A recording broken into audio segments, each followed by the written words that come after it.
들과 서기관들은 예수님이 여론의 중심에 항상 서 있자 항상 예수님을 그들은 예의주시했습니다. 그들의 눈에는, 왜냐하면 예수는 눈에 가시와 같은 존재였기 때문에 그렇습니다. 그들은 예수님이 무리에게 인기를 얻으면 얻을수록 자신들의 입지가 굉장히 좁아지는 것으로 그렇게 생각했고요. 유대 사회가 정말 위험해지는 것으로 그들은 그렇게 생각했습니다.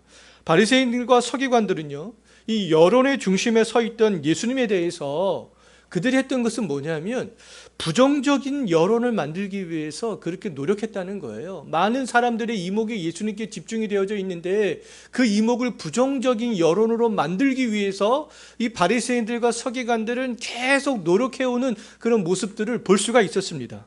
바리새인들과 서기관들이 예수님에 대해서 부정적인 여론을 만들기 위해서 사용한 방법은 뭐였냐면요, 사람들이 관심을 가질 만한 주제를 가지고 예수님께 나와서 질문을 던지는 거였어요. 그들은 항상 이런 방법을 사용했습니다. 오늘 본문에서 바리새인들은 이혼이라는 주제를 가지고 나와서요, 예수님께 그렇게 나오는데요, 바리새인들이 이혼의 주제로 예수님에 대해서 부정적인 여론을 만들려고 했을 때에 예수님이 어떤 방식으로 대처하시는지 오늘 우리는 이 본문을 통하여서 살펴보려고 합니다. 예수님은 예루살렘으로 향하면서 많은 무리들을 오늘도 역시 가르치는 것들을 중단하시지 않았어요. 오늘도 변함없이 많은 무리들은요, 예수님께 가르침을 듣기 위해서 예수님께 호의적인 마음으로 그렇게 모였습니다. 많은 사람들이 모였을 때 바리새인들은 또 이때도 과거와 다름없이 예수님께 질문을 하는 것들을 볼 수가 있어요. 바리새인들이 예수님께 질문을 하는 의도가 뭐였는가? 2절 한번 보시기 바라겠습니다. 그 의도가 뭐였어요? 예수님을 시험하기 위해서. 오늘도 변함없이 그들이 하고자 했던 일들은 부정적인 여론을 만들기 위해서, 예수님을 시험하기 위해서 그렇게 했다는 겁니다.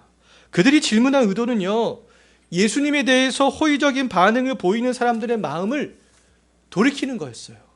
바리새인들은 예수님이 사역하던 초창기부터 마가복음 3장 6절 때 보면 나와 있는데요, 그 초기부터 예수님을 죽이려고 했던 그런 사람들이었습니다. 예수님을 근데 죽이고자 했으나 그들이 죽이지 못한 것은요, 예수님을 따르는 많은 무리들 때문이었어요. 예수님에게 호의적인 반응을 보이는 무리들이 두려웠기 때문에 그들은 날마다 틈을 보고 있었고요, 그 많은 무리들이 예수님께 돌아서기를 그렇게 지금 기다리고 있었던 것이죠. 바리새인들과 서기관들이 유대 사회에서 권력자의 위치에 서 있을 수 있었던 것은요, 누구 때문이었습니까? 결국에는 많은 무리들 때문이었잖아요. 무리들이 그들을 따랐기 때문에 그렇습니다. 많은 무리들이 바리새인들과 서기관들을 존경하고 따랐기 때문이죠. 그런데 그 많은 무리들이 예수님을 이제는 따라다니면서 예수님을 그렇게 추앙하고 있었어요. 여론이 자기들 중심으로 돌아가지 않고 예수님 중심으로 그렇게 형성이 되자 그들은 위기의식을 가졌던 것이죠. 바리새인들과 서기관들은 말씀을 가르치고 또 말씀을 연구하는 그런 사람들이었잖아요. 그래서 그 많은 무리들을 하나님께로 이끌어야 될 그런 사람들이었습니다. 그런데 그들은 자기가 맡은 그런 본분에, 직분에, 거기에는 관심이 없었습니다. 하나님이나 어떤 그 많은 무리들의 영혼에는요, 관심이 없었어요. 무리들이 자기를 따르고 여론이 자기들 중심으로 돌아가는가, 그렇지 않은가, 그것에만 관심이 있었습니다. 그들은 무리들이 예수님의 편에 선 것을 보고만 있을 수 없었던 것이죠. 이들은 무리들이 예수님에게서 돌아서게 할 방편이 정말 무엇일까 고민하고 연구했습니다. 그것에만 관심이 있었어요. 자기들의 지금까지 세워 놓았던 유대 사회의 어떠한 권력의 정체성들을 형성해 나가는 것에만 그들은 관심을 가지고 있었던 것을 볼 수가 있습니다. 유대 사회에는 종교가 지배하는 그런 사회였잖아요. 이 종교와 정치가 하나 되는 그런 사회였습니다. 그렇기 때문에 바리새인들은 예수님이 종교적으로 또 율법적으로 잘못되었다는 것들을 계속 지적하고 또 질문을 던지면서 공격해 왔던 것이죠. 지금까지 바리새인들과 서기관들이 예수님을 공격했을 때 무엇을 주제로 삼았는가? 한번 생각을 한번 해보십시오. 우리가 지금까지 살펴봤던 마가복음을 쭉 한번 생각해 보면 기억이 나실 텐데요. 그들은 죄인과 음식을 함께 먹지 않는 유대 전통을 깨고요. 예수님이 죄인들과 함께 음식을 잡수시는 것을 문제를 삼았잖아요. 또 요한의 제자들은 금식하는데 예수님의 제자들은 금식하지 않는 것을 그들은 문제 삼았습니다. 안식일에 제자들이 밀밥 사이를 지나가면서 이삭을 잘라 먹었을 때, 예수님이 안식일에 손 마른 사람을 고쳤을 때, 제자들이 손을 씻지 않고 떡을 먹을 때에도 바리새인들은 문제 삼았어요. 다 율법적인 문제, 사람들이, 많은 무리들이 동의할 수 있는 문제, 그 종교적인 문제, 율법적인 문제로 항상 그들은 예수님을 향하여서 문제를 삼았습니다. 많은 사람들이 가장 잘 공감할 수 있는 율법과 종교적인 예식과 관련된 그런 주제들로 예수님을 공격하는데 질문 형식으로 그들은 이용을 했던 것이죠. 바리새인들과 서기관들이 예수님께 항상 문제를 제기할 때 두 가지 특징이 있었습니다. 하나는 제가 좀 전에도 말씀을 드렸듯이 언제나 질문하는 형식을 취했어요. 물어보는 형식. 자기들은 이미 다 답을 가지고 있으면서도 괜히 이렇게 질문하는 형식으로 취했던 것들을 볼 수 있고요. 다른 하나는 뭐였냐면 반드시 사람들이 많이 모여 있을 때, 항상 사람들이 많이 모여 있을 때 그렇게 질문했습니다. 예수님께로부터 잘못된 답변을 유도하여서 많은 사람들 앞에서 예수님이 잘못되었다는 것들을 입증하고 싶었기 때문에 언제나 이 두 가지 방법을 사용했던 것들을 볼 수가 있어요. 바리새인들과 서기관들과는 달리 이 예수님의 제자들도 예수님께 무엇을 잘했습니까? 질문을 잘했었잖아요, 제자들도요. 근데 이 바리새인들은 예수님을 공격하기 위해서 질문을 했다면 제자들은 아직까지 믿음은 없었지만 그럼에도 불구하고 제자들이 예수님께 질문했던 것들을 그 말씀의 의미를 깊이 더 이해하고 싶어서, 깨닫고 싶어서 제자들은 질문했습니다. 그렇기 때문에 제자들이 질문한 것과 바리새인들이 질문했을 때는 차이가 있어요. 바리새인들이 질문했을 때는 언제 질문했습니까? 항상 사람들이 많을 때 질문했잖아요. 그런데 제자들이 질문했을 때는 항상 사람들이 없을 때, 한적한 시간에, 예수님과 이렇게 자기들끼리만 있을 때 그렇게 질문했던 것들을 우리는 마가복음을 통해서 이미 살펴봤습니다. 자, 그리스도인들은요, 이 바리새인들과 서기관들처럼 사람을 두려워하는 그런 사람들이 아니라는 것이죠.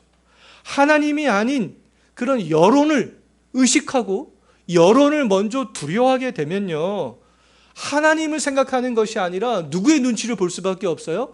사람들의 눈치를 볼 수밖에 없습니다. 나의 이런 권력과 나의 직분이 이렇게 떠나가면 어떻게 되나. 사람 위주로 할 수밖에 없게 되는 것이죠. 하나님보다 사람을 더 두려워하게 될 수밖에 없어요. 바리새인들과 서기관들처럼요. 성경 말씀대로 신앙생활을 하지 못하게 되고요, 여론에 흔들리게 됩니다. 여론 때문에 진리를 포기하게 되는 것이죠. 현재 한국 사회에서 이 여론은 기독교에 부정적이잖아요. 그럼에도 우리들이 해야 될 일들은 뭐냐면 여론을 돌리기 위해서 우리가 무엇을 하는 것이 아니라고 생각합니다. 우리의 힘으로 여론을 돌릴 수 있겠어요? 우리보다 더 강한 권력을 가진 그런 집단들이 있는데요, 저는 굉장히 그것을 우리의 힘으로 어떤 여론을 돌리기는 불가능하다고 봅니다. 근데 우리가 여론을 돌릴 수 있는 그런 방법은 뭐냐면 본질로 돌아가는 것이죠. 본질로. 말씀의 능력이 우리에게서 나타나게 하는 것입니다. 말씀의 능력이. 그것이 초대교회 성도들의 방법이었고요, 종교개혁 시대의 성도들의 방법이었어요. 말씀의 능력이 나타나게 하는 것이죠. 누구를 통해서요? 우리를 통하여서, 교회를 통해서요. 이것이 예수님에 대해서 부정적인 여론을 형성하려고 했던 바리새인들을 대처하는 예수님의 방식이었습니다. 본질로 돌아가는 거예요. 항상 말씀으로 돌아가는 것이죠. 바리새인들은 철저하게 여론을 의식했지만 예수님은 철저하게 말씀의 본질로 돌아갔습니다. 말씀의 본질로 돌아간다는 것이 뭐겠어요? 우리가 말씀으로 돌아갑시다, 개혁합시다, 입술로만 외친다고 되는 것이 아니잖아요. 말씀의 본질로 돌아가는 것은, 개혁을 한다는 것은 뭐냐면, 우리가 어떤 삶의 문제에 직면했을 때, 또 교회라는 이런 공동체가 어떠한 문제에 직면했을 때 그 말씀을요, 삶에서 적용해 나가는 것이죠. 우리의 삶에서 하나씩 적용해 나가는 것이고요, 이 교회 공동체에서 하나씩 적용해 나가는 것이 되겠습니다. 근데 우리 그리스도인들은, 오늘날 한국 교회들은 입으로는 말씀으로 돌아가자, 개혁하자라고 잘하면서도 그것들을 세세하게 삶에서 적용하는 것은 하고 있지 않다는 거예요. 지난주 말씀을 한번 잘 기억해 보십시오. 우리가 정말 그 말씀들을 삶에서 하나씩 하나씩 적용해 나가고 있는가? 예? 그 말씀의 본질로 돌아가는 것이 부정적인 여론을 형성하려고 공격했던 바리새인들과 서기관들의 공격을 물리쳤던 예수님의 방식이라는 것이죠. 바리새인들이 많은 무리가 예수님을 중심으로 모였을 때 예수님을 시험하기 위해서 이혼이라는 주제에 대해서 꺼냈었잖아요. 바리새인들은 여론을 자기 편으로 만들기 위해서 많은 사람들을 의식했습니다. 하지만 예수님께서는요, 모인 사람들을 의식하지 않았어요. 바리새인들과 서기관들의 종교 리더들의 그런 관심은 어디 있었어요? 사람에게 있었잖아요. 예수님의 관심은 어디 있었어요? 사람들의 영혼과 하나님에게 있었습니다. 그것이 차이라는 것이죠. 예수님은 그 사람들의, 대중들의 그런 여론을 의식하지 않았어요. 예수님께서는 이혼에 대한 문제를 본질적으로 접근하시는 것들을 볼 수 있습니다. 예수님께서 말씀의 본질로 어떻게 돌아가셨는지를 우리가 살펴보기 전에 바리새인들이 왜 이혼이라는 주제를 갑자기 가지고 나왔는가? 우리가 이것을 먼저 생각을 해볼 필요가 있어요. 바리새인들이 이혼에 관한 주제를 예수님께 가지고 나오는 것은요, 철저하게 계산된 것이었고요, 의도된 것이었습니다. 사람들에게 관심을 끌기 위한 것이었어요. 오늘날에도 사회적으로 많은 사람들에게 이슈가 되는 그런 주제들이 있잖아요. 현재 한국 사회에서 많은 사람들에게 이슈가 되는 주제 가운데 하나는 부동산이잖아요. 그와 마찬가지로 예수님이 예루살렘으로 향하던 당시에는요, 이혼에 관한 주제가 유대인들에게 사회적으로 굉장히 큰 이슈거리였다는 것이죠. 이혼이라는 주제는 당시 많은 사람들이 관심을 가질 만한 그런 주제였습니다. 사람들에게 이 이혼의 문제가 왜 이슈거리가 되었는가는요, 우리가 이미 살펴봤습니다. 마가복음 6장을 보면 알 수 있는데요, 당시 분봉왕이었던 헤롯 안디바는 자기 부인과 이혼을 하고요, 동생이었던 빌립의 아내 헤로디아와 결혼을 했었잖아요. 이혼하고 재혼의 문제. 누가요? 헤롯이. 세례 요한이 그 사실을 지적하자 헤롯 안디바는 세례 요한을 옥에 잡아 가두었다가 결국에는 어떻게 했습니까? 처형했잖아요. 많은 사람들은 헤롯이 이혼과 재혼의 문제를 지적하다가 세례 요한이 죽임당한 사실을 알고 있었어요. 예? 세례 요한을 죽음으로 몰아넣었던 이혼에 관한 주제는 사람들이 관심을 끌 수 있을 만한 그런 아주 큰 주제였다는 것이죠. 그것뿐만 아니라 예수님을 세례 요한처럼 죽음으로 몰아넣을 수도 있었던 그런 주제였던 것이었습니다. 바리새인들이 예수님을 시험하기 위해서 이혼에 관한 주제를 들고 나왔을 때에 예수님께서 어떻게 하셨는가? 3절 한번 보십시오. 우리 주 예수님께서는 본질로 돌아가셨는데요, 예수님께서는 예수님께 질문했던 바리새인들에게 모세가 이혼에 대해서 어떻게 기록을 했는가? 또 역으로 질문하시잖아요. 말씀으로 돌아가는 것이죠. 예수님께서는 본질로 돌아가는 것입니다. 모세가 기록한 말씀은 곧 구약에 기록된 말씀을 의미하는 거잖아요. 구체적으로는 신명기 24장 1절과 2절 말씀을 의미합니다.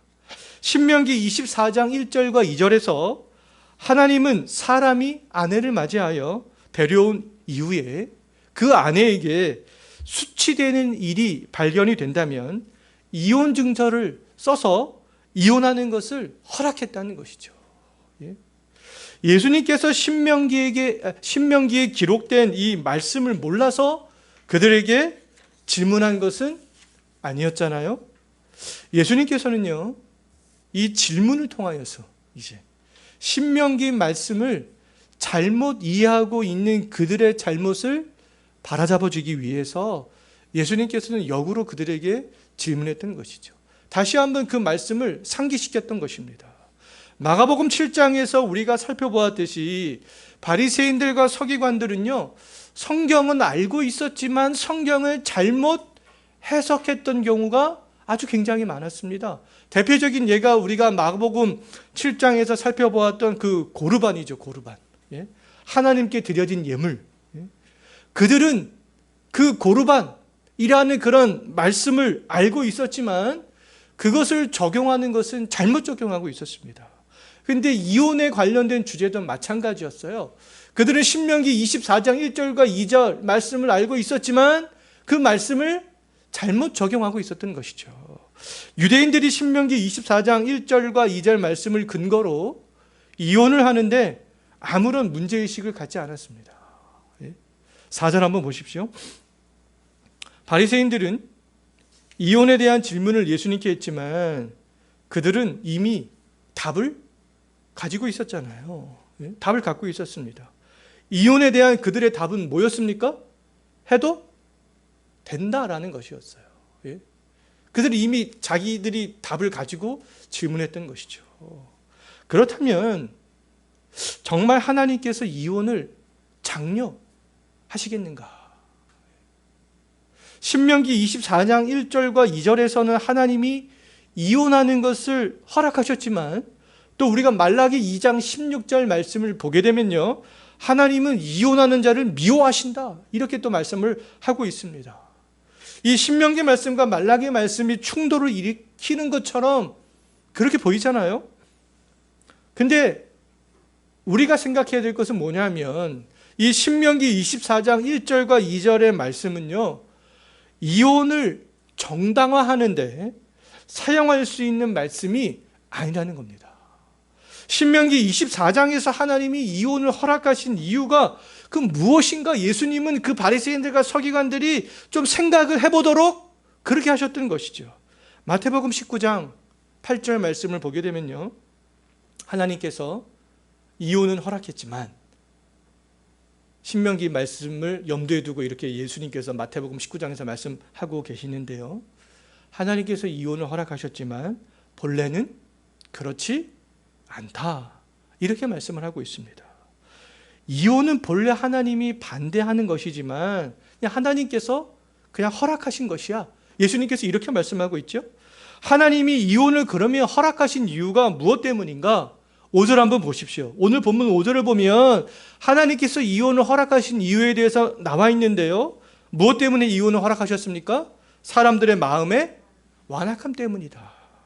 본래는 허락된 것이 아닌데 근데 사람들의 완악함 때문에 하나님께서 허락해 주었다는 것이죠. 이혼은요, 이스라엘 백성들의 마음의 완악함 때문에 허락된 것이지 본래는 그렇지 않다는 것입니다. 허락이라는 단어의 의미를 우리가 좀 잘 생각을 해볼 필요가 있는데요, 허락이라는 단어는 결과적으로는 해도 좋다라는 그런 긍정의 의미지만 근데 우리가 그 부정적인 뉘앙스와 의미도 이 허락이라는 단어에는 포함이 되어져 있습니다. 허락에는 원하지는 않지만 그냥 용인해 줄게, 그런 의미가 포함이 되어져 있는 것이죠. 예를 들어서 부모들은 자녀들이 밖에 나가서 노는 것을 원하지 않지만 자녀들이 하도 조르니까, 자녀들이 원하니까 그냥 어쩔 수 없이 뭐 합니까? 허락해 줄 때가 있잖아요. 한 회사를 경영하는 사장은 원하진 않지만 직원들이 원하기 때문에 어때요? 허락해 주는 일들이 있습니다. 나는 허락해 주고 싶지 않지만 노조가 원하기 때문에 그냥 허락해 주는 그런 일들이 있잖아요. 하나님은 가나안에 정착한 이스라엘의 백성들이 신정국가로 남아있기를 원했지만 그 이스라엘의 백성들이 다른 나라처럼 왕을 원하는 왕정제도로 변하는 것들을 원하자 하나님께서는 그냥 그들을 허락해 주십니다. 마찬가지로 하나님은 하나님의 백성들이 이혼하는 것을 원하지 않지만 이스라엘의 완악함 때문에 그냥 일시적으로 허락해 주시는 건다는 거예요. 신명기가 기록이 되어질 때에 그 시대의 어떠한 문화적, 사회적 배경도 무시할 수 없잖아요. 그 신명기가 기록이 될 때에 여자와 아이들은 물건 취급당하던 그런 시절이었습니다. 하나님은 근데 이 거룩한 이스라엘 백성들이 다른 민족과 구별되기를 원하셨던 것이죠. 물건 취급당하던 시절의 여자들은 이혼을 당하면요, 재혼을 할 수가 없었어요. 남성 중심의 고대 사회에서 재혼하지 못하는 여자는요, 온전한 삶을 살아갈 수가 없었습니다. 경제적으로도 독립할 수가 없었어요. 그 남편에게서 낳은 그 자녀와 함께 어떠한 경제활동, 삶을 살아가는 어떤 삶의 활동, 이것들을 그 당시에는 할 수가 없었습니다. 그렇기 때문에 하나님이 이혼 증서를 써서 이혼을 허락하신 이유는 그 남자들의 그 완악성 때문이라는 거예요. 이혼을 쉽게 하거나 그런 완악성 때문에 여자를 보호하기 위해서 하나님께서는 이혼 증서를 반드시 써서 이혼을 하도록 허락하셨던 것이죠. 고대 사회의 다른 민족에게서는 이런 것들을 찾아볼 수가 없습니다. 하지만 하나님은 인간의 완악성을 언제나 경고하시는 하나님으로 나와 있잖아요. 사무엘상 6장 6절 말씀을 보게 되면 하나님께서는 마음을 완악하게 했던 애굽과 바로를 예로 들면서, 그리고 시편과 히브리서에서는요, 광야에서 마음을 완악하게 했던 이스라엘 백성들을 예로 들면서 마음을 완악하게 하지 말 것에 대해서 하나님의 백성들에게 경고하고 있습니다. 하나님께서 그리스도인들에게 원하시는 것은 완악한 마음에서 돌이키는 거예요. 우리가 따라가야 될 법은 무엇이냐 하면 사람의 완악함 때문에 임시적으로 일시적으로 주어진 법이 아니라는 것이죠.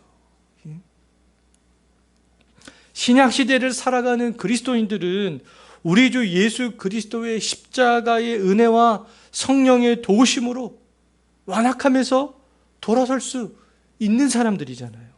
이것이 신약시대를 살아가는 그리스도인들에게 특권이라고 말할 수 있겠습니다.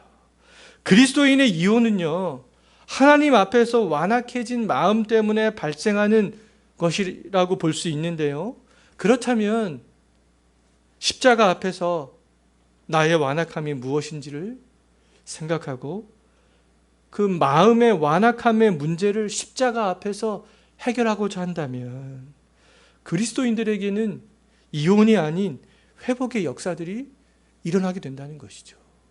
세상의 불신자들은 모르겠습니다. 근데 적어도 그리스도인들이 이혼하는 것은 막을 수 있다는 것이죠. 십자가 앞에서 그 예수 그리스도께서 나를 구속해 주신, 구원해 주신 그 은혜를 기억한다면, 내가 상대방 배우자에게 완악하게 했던 것이 무엇인가, 그것들을 정말 십자가 앞에 내려놓고 그 문제를 해결하기 위해서 기도로 매달린다면요, 적어도 그리스도인들에게는 이혼이라는 것들은 막을 수 있다는 것입니다. 이혼의 문제로 공격하는 그 바리새인들을 향해서 예수님은 더욱더 이제 본질적인 문제로 접근하시는 것들을 볼 수 있어요. 사람들의 완악함으로 허락된 이혼이 발생하지 않기 위해서 그럼 결혼이 무엇이냐, 결혼. 예수님께서는 그래서 이 결혼의 문제로 아주 또 더욱더 본질적으로 접근하시는 것들을 볼 수 있습니다. 그리스도인들이 그러면 집중해야 될 것은 이혼이 아니라 무엇이라는 거예요? 결혼이라는 것이죠. 이혼의 위기에 직면해 있다면 내가 왜 이 사람과 결혼했을까? 예수님은 그것을 먼저 생각해 보라는 겁니다. 결혼이 도대체 무엇인가? 이혼하기 위해서 온갖 이유를 찾는 것이 아니라 왜 결혼했는가? 결혼이 무엇인가? 이것을 먼저 생각해야 된다는 것이죠. 6절 한번 보십시오. 결혼은 사람의 필요에 의해서 생긴 제도가 아닙니다. 결혼이라는 제도는요, 하나님께서 창조하실 때부터 만드셨던 그런 제도라는 거예요. 하나님은 창조 때 사람을 남자와 여자로 그렇게 지으셨다는 것이죠. 결혼은 누구와 누가 하는 것입니까? 그러면요, 남자와 여자가 하는 거라고 말할 수 있잖아요. 이것이 너무나 당연한 건데, 이 당연한 진리가 당연하지 않게 받아들이게 되는 시대가 올 것이라는 것은 생각도 못했습니다. 근데 지금 막 이런 결혼이라는 이런 창조의 질서, 원리의 제도가 지금 막 공격당할 위기에 우리나라는 직면해 있잖아요. 남자와 여자의 성별은요, 태어날 때부터 정해지는 것이라고 말할 수 있어요. 후천적으로 결정이 되어지는 것이 아닙니다. 학교에서는 어떻게 학생들이 교과서가 바뀌어서 이렇게 배울 수도 있어요. 근데 그것이 아니라는 것이죠. 성별은 태어날 때 생물학적으로 정해지는 것이다. 사회적으로 후천적으로 결정되어지는 것이 아니다라는 것입니다. 남자와 여자가 결혼하는 것은 하나님이 정하신 창조 질서요. 하나님은 남자와 여자의 결혼을 통하여서 생육하고 번성케 했습니다. 생육하고 번성하는 것은요, 남자와 여자의 결혼을 통하여서 가능한 것이죠. 생육은 열매를 맺는 거잖아요. 자녀의 열매를 맺는 거잖아요. 자녀의 열매는 남자와 여자의 결혼 관계를 통해서만 가능합니다. 하나님이 제정하신 결혼 제도는 그 누구도 폐할 수 없다는 것이죠. 생물학적으로 남자와 여자가 결혼하는 그런 결혼의 제도, 그 누구도 폐할 수 없다는 거예요. 결혼 제도를 폐할 수 있는 권리를 가지신 분은 누구밖에 없습니까? 결혼 제도를 만드신 하나님 한 분밖에 없습니다. 인간은 그것을 폐할 수 있는 권리가 없다는 거예요. 하나님께서 만드신 이 결혼 제도는 그럼 언제 없어지느냐? 마가복음 12장 25절을 보게 되면 결혼 제도가 없어지는 날이 있습니다. 그 날이 언제냐? 예수님께서 재림하시는 날. 예수님의 재림 이후에는 시집가는 일도 없고 장가가는 일도 없습니다. 근데 마지막 종말이 올 때까지는 이 결혼이라는 제도는 반드시 유지가 되어져야 되는 그런 창조 질서의 원리라는 것이죠. 남자와 여자로 태어난 이상 결혼은 그러면 누구나 해야 되는 그런 창조 질서의 원리가 되겠습니다. 정말 대체로 결혼에 실패한 부모나 결혼 생활이 행복하지 않은 부모들이 자녀들의 결혼을 반대하는 경우가 있습니다. 뭘 결혼하냐, 그냥 혼자 그렇게 살아라. 그리스도인들이 자녀의 결혼을 반대하는 것은요, 성경에 부합하지 않는 겁니다. 정말 사도 바울처럼 주를 위해서 독신의 은사를 받지 않는 한, 결혼하지 않아도 정말 내가 주를 위해서 주의 영광만 생각하면 기쁘다면 결혼하지 않아도 돼요. 그런데 그 외에는 다 결혼을 해야 한다는 것이죠. 그것이 하나님께서 만드신 창조 질서의 제도라는 것입니다.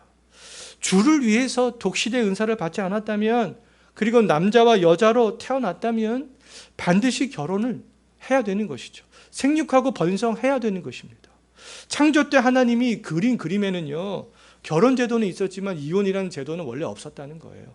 근데 사람의 완악성 때문에 그냥 하나님께서 허락하셨다는 것이죠. 참된 결혼을 위해서 그럼 필요한 것이 무엇인가? 정말 참된 결혼을 위한 첫걸음이 무엇인가? 그 첫걸음이 무엇인지 7절 한번 보십시오. 남자든지 여자든지 뭐 하는 겁니까? 부모를 떠나는 거예요. 참된 결혼 생활을 하기 위해서는 부모를 떠나는 겁니다. 결혼은 부모를 떠나는 거죠. 부모로부터 떠나지 못할 때 결혼 관계는 반드시 문제가 생길 수밖에 없어요. 결혼을 했다면 결혼 전에는 부모가 우선이지만 결혼한 이후에는 누가 우선이라는 겁니까? 이제는 부모가 우선순위가 아니라는 거예요. 누가 우선순위라는 겁니까? 결혼한 배우자가 우선순위라는 거죠. 부모와 자녀와의 관계는 양육하는 관계예요. 돌봐주는 관계입니다. 근데 8절 한번 보십시오. 부부관계는 어떤 관계로 되어져 있습니까? 한 몸이 되는 관계예요. 하나가 되는 관계입니다. 부모와 자녀의 관계보다 더 가까운 관계가 부부관계라고 말할 수 있어요. 결혼 이후에는요, 부모와 자녀 관계보다 우선되어져야 될 것들이 바로 부부관계라는 것이죠. 부모에게 조언을 받고 도움을 받을 수는 있지만 남편의 자리나 아내의 자리에 부모가 와서 있으면 안 된다는 겁니다. 아내의 자리에 엄마가 와서 있고, 남편의 자리에 아버지가 와서 있고, 그러면 안 된다는 거예요. 결혼 전에는 부모에 대한 책임이 첫 번째지만, 부모에 대한 책임이 첫 번째지만, 결혼 이후에는 서로의 배우자에 대한 책임이 첫 번째로 바뀌게 된다는 것이죠. 남편에게 가장 중요한 자리에 있어야 될 사람은요, 우리의 부모가 아니라 나의 아내라는 것입니다. 아내에게 가장 중요한 자리에 있어야 될 사람은 누구라는 거예요? 자기의 부모가 아니라 남편이라는 것이죠. 남편. 예. 남편은 그리스도가 자신의 몸된 교회를 사랑하여서 죽으신 것처럼 아내를 죽기까지 사랑해야 되는 그런 존재입니다. 아내는 그리스도의 몸된 교회가 교회의 머리 되시는 예수님께 복종하듯이 남편에게 복종해야 되는 그런 존재라는 것이죠. 오직 한 몸된 부부 사이에서만 사랑과 복종의 관계를 이룰 수 있다는 겁니다. 에베소서 5장 말씀에서 그렇게 말씀하고 있잖아요. 부모 자식의 관계보다 더 가까워야 될 관계가 바로 부부관계라는 것이죠. 부부관계가 좋으면요, 한 몸을 정말 이루면 부모에게도 잘할 수밖에 없어요. 예? 오직 부부만 한 몸이 될 수 있습니다. 한 몸이 된다는 것은 육체적으로, 정서적으로, 영적으로, 전인격적으로 다 하나가 되는 것을 말하잖아요. 그리스도인들이 이혼을 하는 것은 부모를 떠나지 못하기 때문에 그렇습니다. 자꾸만 부모가 가정사에 이렇게 개입하고 항상 또 부부도 부부의 관계가 우선이 되지 못하고 시댁이나 처가가 먼저 우선시되고 그렇기 때문에 이혼이라는 문제가 발생하는 거 아니겠어요? 또한 한 몸 된 결혼관계를 생각하지 않고 서로에게 상처를 주고 거짓말을 하고 또 관심을 서로에게 갖지 않기 때문에 이혼이라는 문제가 발생을 하게 되는 것이죠. 하나님은 이 남녀를 결혼관계를 통하여서 한 몸 되게 하신 이유는요, 분명히 그 이유가 있지 않겠어요? 하나님께서 왜 창조 때부터 남자와 여자가 이 결혼을 통하여서 한 몸 되게 하셨는가? 그 이유가 있는데요. 그 이유는 뭐냐면 창세기를 보면 우리가 잘 알 수 있습니다. 인간이 혼자 있으면 고독하고 외로운 존재이기 때문에 그렇습니다. 하나님이 보시기에 창세기 2장 18절 말씀을 보게 되면요, 아담이 혼자 있는 것이 좋아 보이지 않았던 것이죠. 혼자 있는 것이 좋아 보이지 않았던 것은 아담이 혼자 있는 것이요, 외롭고 고독하게 보였다는 겁니다. 하나님은 아담의 외로움과 고독함을 해결해 주기 위해서 이 돕는 배필인 여자를 만들어 주셨던 것이죠. 돕는 배필이라는 것은 뭐냐면 부족함을 채워주는 거예요. 남자 혼자 할 수 없는 일들을 여자가 한몸됨으로 함께 할 수 있게 되는 것을 말합니다. 바늘과 실이 각각 있으면 무용지물이잖아요. 마찬가지로 이 남자와 여자도 마찬가지라는 것이죠.